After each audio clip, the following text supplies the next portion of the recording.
2023年新型 N ワゴンカスタム L ターボデビュー8。いつも動画をご視聴いただきありがとうございます。プロローグ。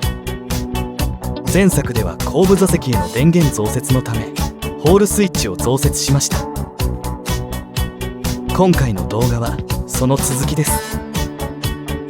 前作の動画ナンバー7は説明欄の URL からどうぞご覧ください。今回はスイッチボックスの取り付けやパネルの取り外しなど盛りだくさんです。それでは動画をお楽しみください。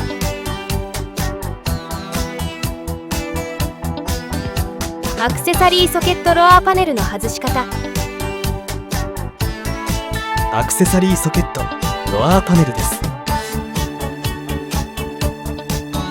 ハンドル下のフロントパネルを外すにはこれを外さなくてはなりません。パネルがかぶっているからです。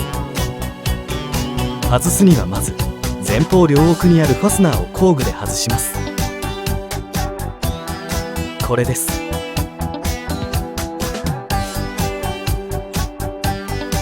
この工具で外します。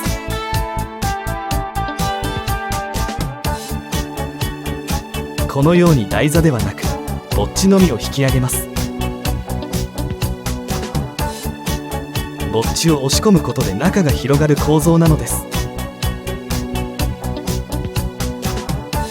これであとは前面の爪を外します。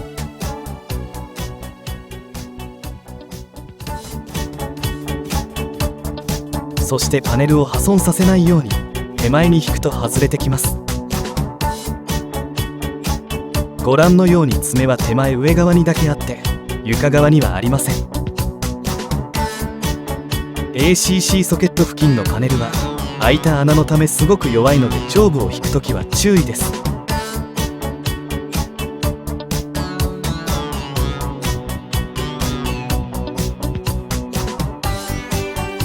ソケットには最大 180W までと記載があります。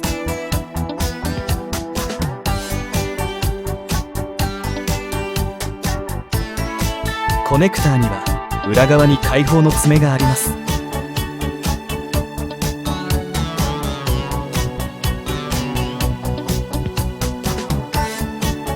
この部分にケーブル指示がありフックで止まっているので下側を押して外します。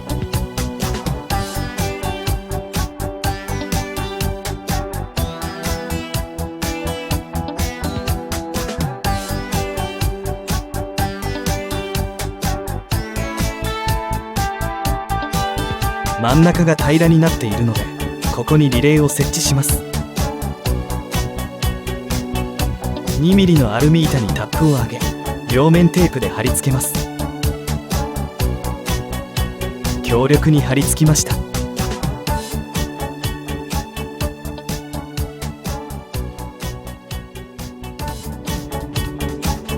ハンドル下パネルの外し方。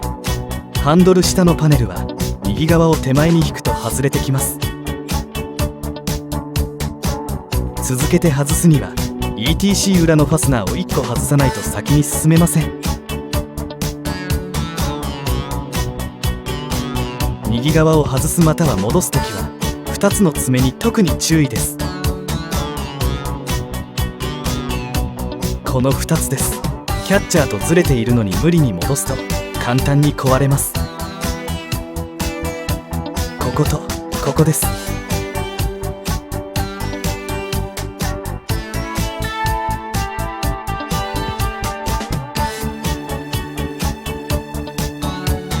こちらはこことここです。左側は前述の通りグローブボックスとアクセサリーロアパネルを先に外します。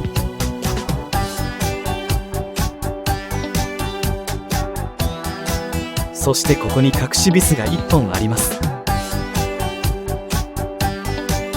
気づかないで引っ張るとパネルが壊れます。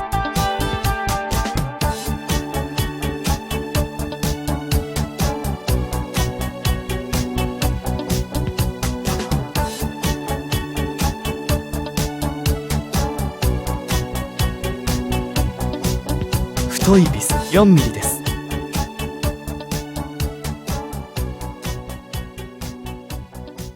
これでパネルが外れます。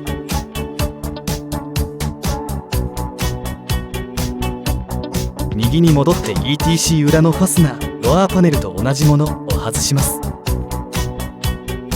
内側の OBD2 コネクターの隣にあります。同じ工具でこれも外します。これでパネルはカプラーだけでつながった状態になりました。パネルが外れました。この状態でスイッチボックスの金具を取り付けます。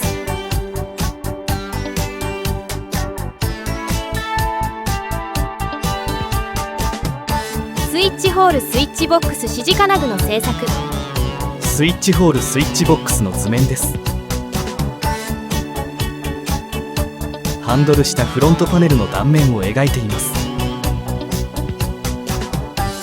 アルミ板全体です。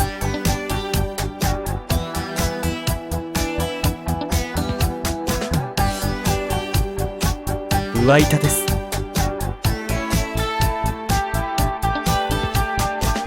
下板です。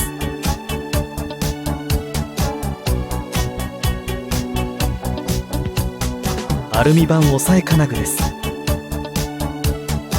これでアルミ板をパネルに閉じ込んでいます。この図面で金具の製作にかかります。金具を製作するためにシールを作りました。2ミリのアルミ板にこのようにシールを貼り付けてカットします。上下の板です。形が特殊ですが直線カットの連続で作ります。板厚が2ミリなので当て木とハンドバイスが必要です。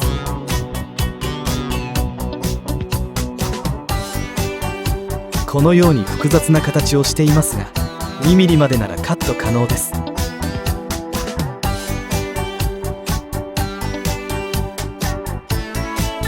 ここまでカットしました。もう少しです。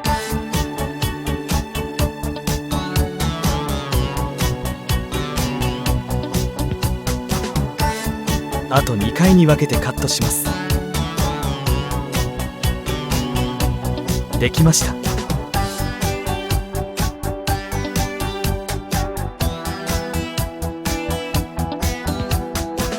こんな感じになります。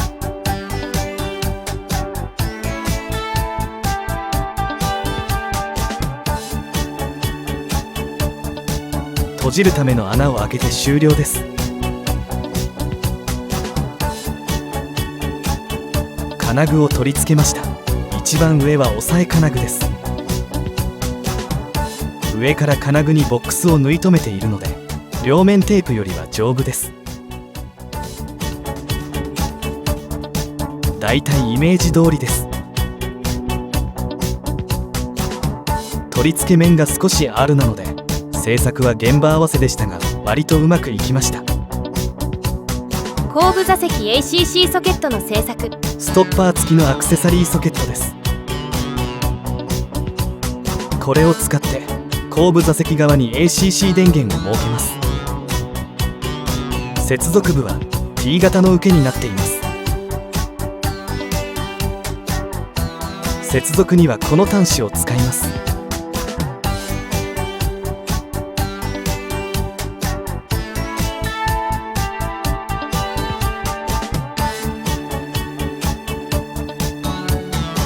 このようになります。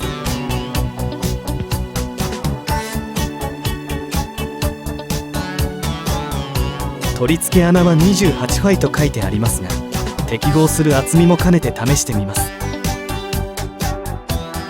2ミリの塩ビパネルに3種類の穴を開けました。ソケットを入れてみます。28ミリは緩くて爪がかかりません。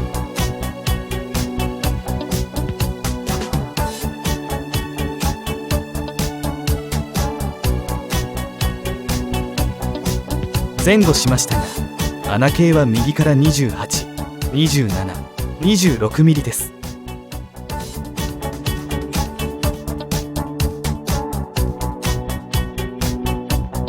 27mm もほんの少し大きいようです。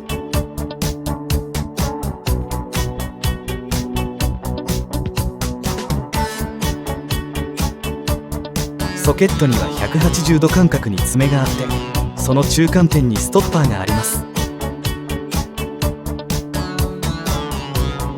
ストッパーは平らな凸状になっていて、爪のようにへこむ形状ではありません。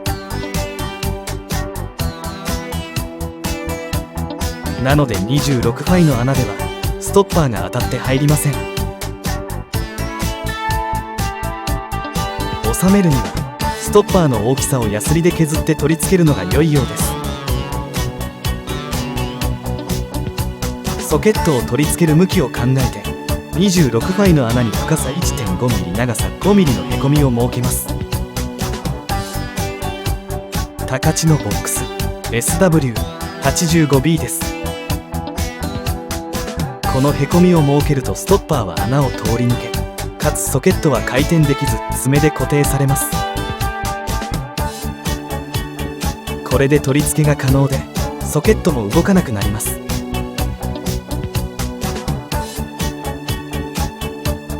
このソケットの容量はキャップに記載があって10アンペアです。なのでボックス内に10アンペアヒューズを設けます。 SW85B です。大きさは 60×85×40 です。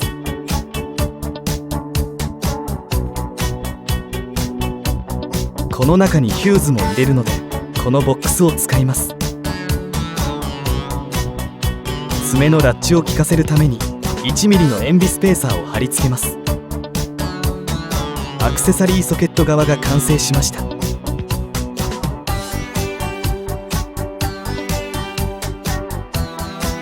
各入力・出力はパネルを外せるようコネクターとしています。設置側はアルミ板 2mm を貼り付け、タップを上げてまとめています。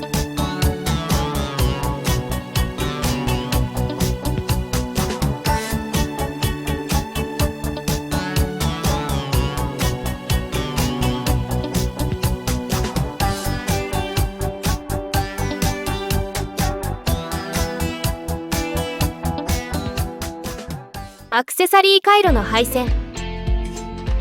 後部座席の ACC ソケットは2箇所に設けます。1箇所目はこの部分で、2箇所目は座席の下です。スペースは 110×75 なので十分です。出来型はこのようになりました。両方とも配線は2スケアで10アンペアのヒューズをつけています。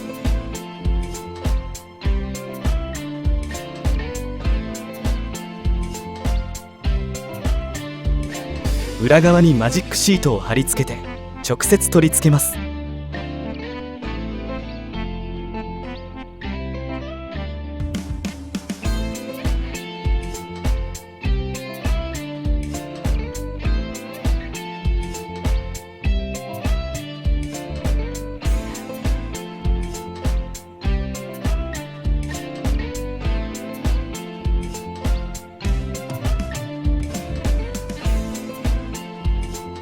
配線ルートは ACC ソケットから前パネル内を通り、サイドガーニッシュを経て運転席下に至ります。そこにジョイントボックスを置き、後部座席に2分配します。ジョイントボックスには15アンペアのヒューズを設けます。理由はアクセサリーソケットが 180W まで、増設ソケットが 120W までとなっているからです。座席の下はこのような大きな開口がありますので、これを利用します。一方、後部座席は座席下からサイドガーニッシュを経て運転席のジョイントボックスに至ります。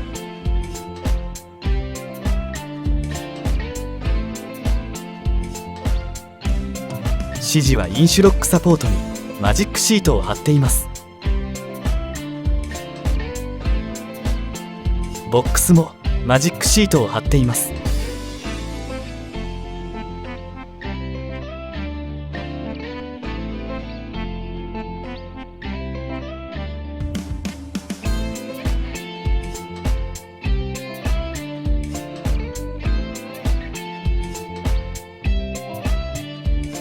後部前側は座席と一緒に動くのでこんな感じです。配線はすべて蛇腹チューブに収めて2スケアとしました。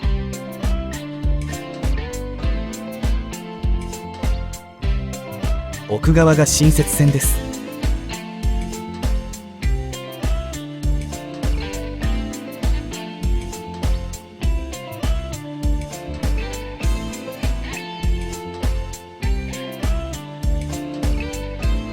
運転席側も季節線の奥に配線しました。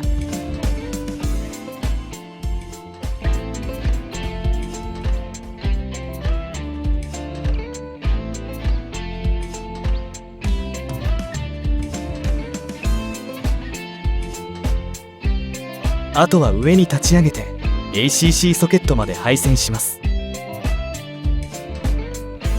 ジョイント状況です。ヒューズボックスと単線用コネクターが見えます。端子は棒端子に変換しています。増設化とするため 4P を使っています。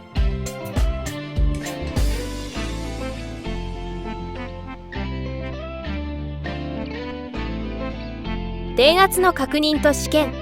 ACC 用の USB 充電器で電圧と動作を確認します。エンジンを始動しました。季節コネクターはクローズド回路です。スイッチをオンオフします。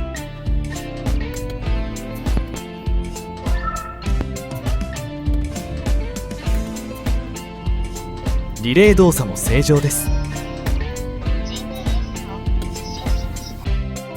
後部座席側も見てみます。切り替え前に電圧を見ます。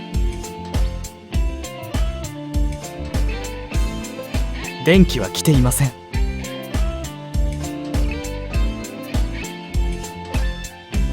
充電器を取り付けます。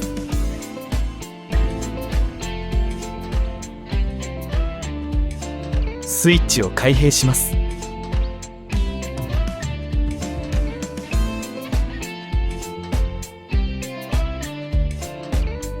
OK です。反対側も確認します。これで動作の確認が取れました。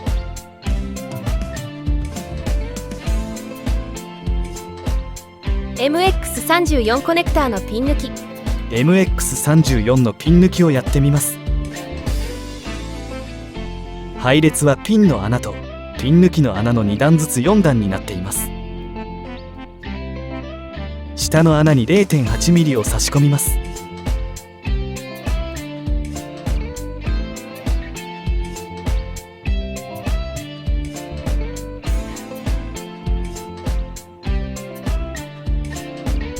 ピンには向きがあります。ピン抜きが奥まで入ったら端子を引き抜きます。この返しが抜け止めの役目をしています。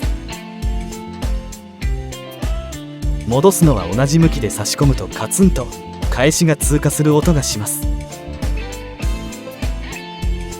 今回も最後まで動画をご視聴いただきありがとうございました。次回作にどうぞご期待ください。